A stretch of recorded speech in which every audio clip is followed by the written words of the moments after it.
Now, ladies and gentlemen, the swamp critters.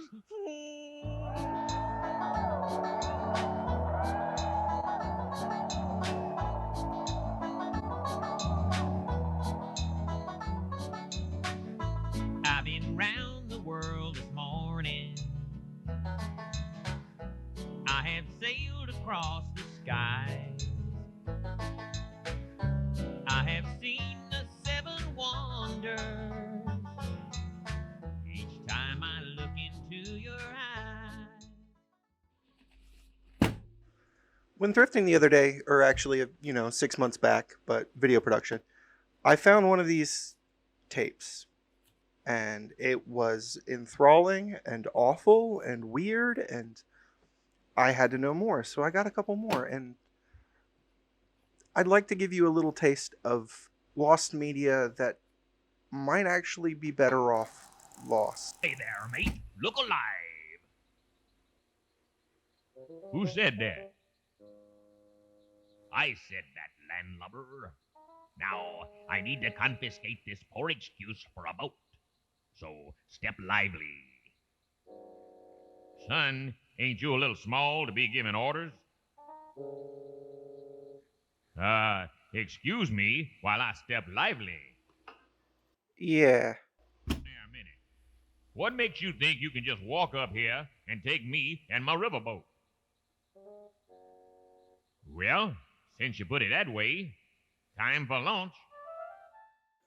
I'll be the first to admit it is a tough watch. It doesn't have a lot of purpose or polish or meaningful content in really any way, but let's keep going. Up the river. My ship ran aground back in the swamp. It has all these weird conversational moments where it's clearly just one guy talking back and forth, but giving himself way too much breathing room. Pirate in the ocean. And who might that be? Yellerbeard. Unable to find their frog friend, the other little trash critters decide that he's probably dead, and so sing a song in remembrance. And through it all, one thing was true. We could always count on you, good friend. Eventually, they understand that he's been kidnapped and they need to go rescue their friend. So, the way that they do that is they pretend to be groupies for Yellowbeard. Two big fans of Yellowbeard, the greatest pirate on the seas. Come aboard, mates. They then serenade him for the first time with the worst song out of all three tapes. Now, who's the bravest pirate of them all? Yellowbeard. Who makes you shiver when his name is called? Yellowbeard. And who's the greatest swordsman? So handsome and so tall, Yellowbeard, the greatest pirate of them all. This is my favorite line. I always wanted to see an amphibian done away with. The rest of it's pretty much more of the same. It turns out Pirate's not actually a bad guy. And they play the song for him again, this time with a live audience.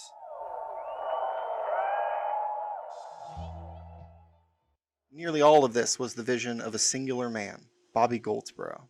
Appropriately, Bobby Goldsboro first rose to popularity in 1965 with his song, See the Funny Little Clown. And up until this point, Bobby had really only ever been a backup performer, working with Roy Orbison as a member of the Webbs. He would go on to have some mild success with songs like Voodoo Woman and It's Too Late, as well as some others, and most controversially with the song Broomstick Cowboy, which was eventually banned from American Bandstand, assumingly for its strong anti-war motif. No broomstick gun they'll hand you, no longer you'll pretend. Some man they call your enemy, you used to call him friend. Though The Funny Little Clown was his first real step into the mainstream, his career would eventually come to a crescendo with the release of Honey. It was the top-selling album of the entire year, apparently outperforming even the Beatles' Hey Jude. Fuck the Beatles! Who said that? Honey, according to legend, according to tale, was all recorded in one take, although they did say that they tried a couple more and ended up going with the first one. I think it's bullshit. And as successful as it was at the time, it was not fondly remembered. There was a poll in 2011 in Rolling Stone where it placed it as the second worst song of the 60s, right behind Yummy, Yummy, Yummy. I got love in my tummy. You know that one? It's a shitty, shitty, saccharine love song about a dead girl that America fell in love with in 1968. And that's a direct quote from the article. I did not turn into a little old lady. Apparently, Bobby Russell first produced it with Bobby Shane, former member of the Kingston Trio. Bobby Russell first produced it with Bob Shane. There's 3 Bobbies? That can't be right. That's what's in my notes. That's what I'm going with, baby. Anyway, Bobby Goldsboro version absolutely decimated the other version on the charts and cemented a career for Bobby Goldsboro. He'd go on to write songs for Dolly Parton, John Denver, Della Reese, and many, many others. His second hit came about in 1973 when he released Summer, parentheses, the first time. Is it going to be your first warning, your first warning for the video? Yeah, the song's pretty fucked up. It's about a teenage boy being assaulted by a middle-aged woman, and everyone celebrated it, and it charted in the US and the UK because it was the 70s. Shortly after, he would follow in the footsteps of seemingly every single entertainer from the 1960s and go on to host the Bobby Goldsboro Show. No footage seems to exist of this show, apart from a few recordings of his more famous songs, i.e. Honey, and of course Summer, the first time. While looking for that footage, I did find footage of him working with Jimmy Carter, not this Jimmy Carter, not President Peanut, this one over here who looks like the Dr. Phil Eminem, with an amphibian puppet. Foreshadowing.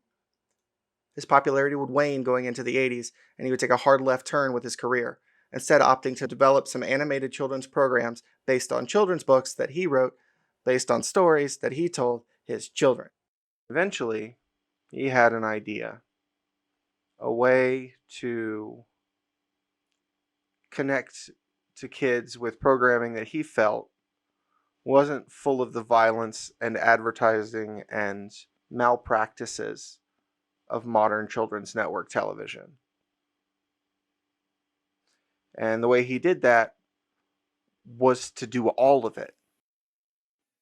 Honey is a song about death, about remembrance, about hanging on to the memories of loved ones when you can no longer hang on to those loved ones. The Swamp Critters of Lost Lagoon is about some little trash monsters playing blues on their fiddles and learning life lessons, all while mostly subtly, preaching piousness. Bobby's intentions were seemingly noble. The episodes to be produced were intent on spreading positive messages and not talking down to kids, as he felt a lot of the current shows did.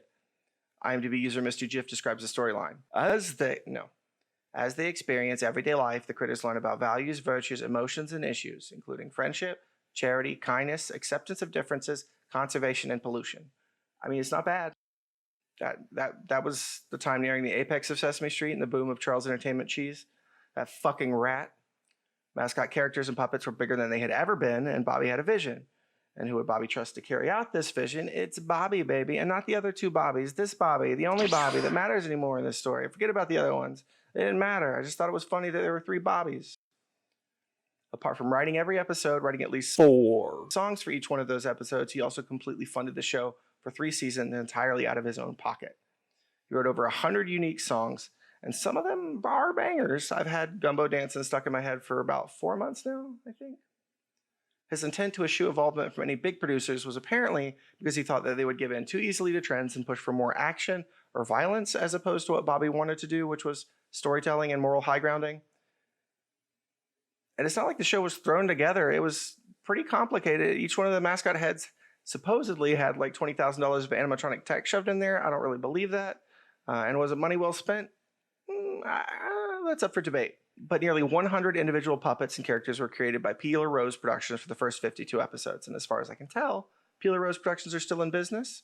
Their website portfolio does have quite a little bit of lorem ipsum. You guys might want to get on that if you happen to be watching this. They also apparently standardized the first major redesign of Chuck E. Cheese, Mr. Charles, and developed the corporate character style guide. Essentially, they were the ones who took the cigar away from Chuck E. Cheese and, I guess, gave dip to Billy Possum, this guy here. Swamp Critters ran nationally on 80 different stations for 3 seasons, although IMDb seems to be kind of confused as to which episodes fall into which season. Almost all of them are listed unknown. About half of these episodes can be found either on VHS, DVD, or YouTube. The rest remain lost media. Maybe for a good reason.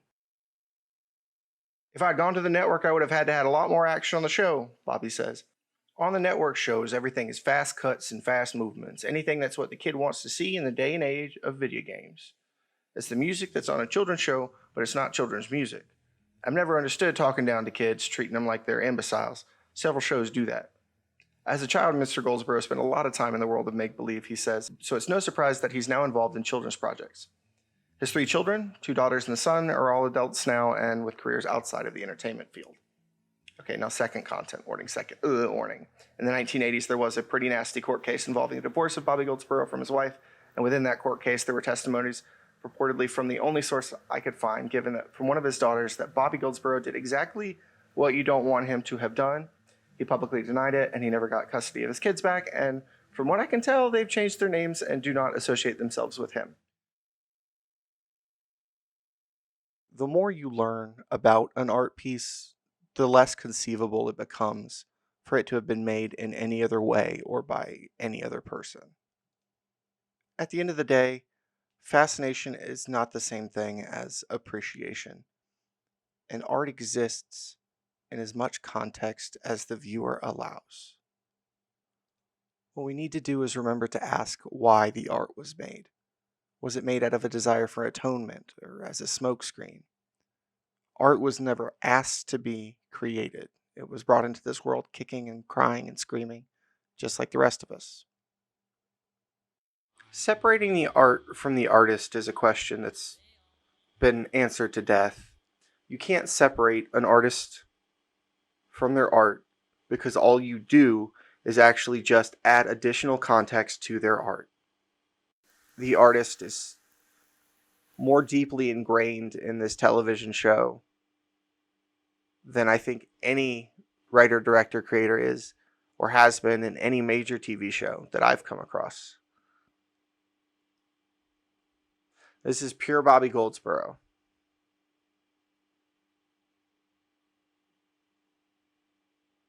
Not the performers. He didn't perform all the puppets, I don't think. He probably did some of it. I don't know. The frog's name is Ribbit E. Lee. This is very not good television. And I'm going to watch it so you don't have to.